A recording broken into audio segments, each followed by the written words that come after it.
Now is the winter of our discontent made glorious summer by this son of York, and all the clouds that lowered upon our house in the deep bosom of the ocean buried.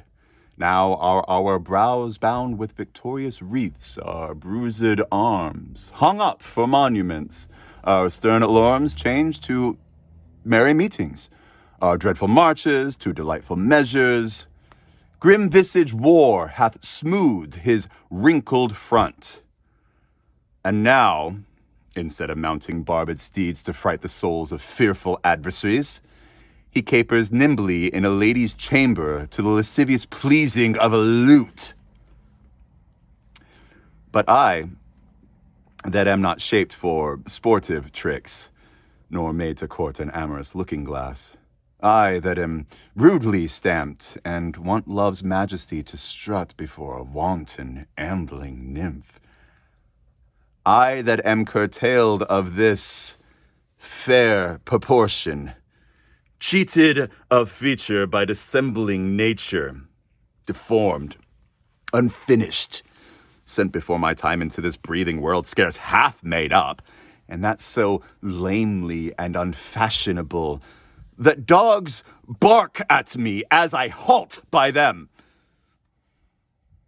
Why, I, in this weak, piping time of peace, have no delight to pass away the time, unless to see my shadow in the sun and descant on my known deformity. Deedly-dee, deedly-dee.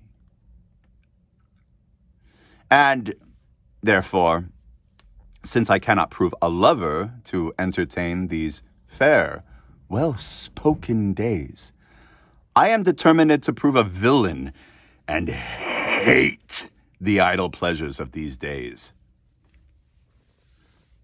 Plots have I laid, inductions dangerous, by drunken prophecies, libels, and dreams, to set my brother Clarence and the king in deadly hate the one against the other, and if King Edward be as true and just as I am subtle, false, and treacherous, this day should Clarence be closely mewed up about a prophecy that says that G of Edward's heirs the murderer shall be.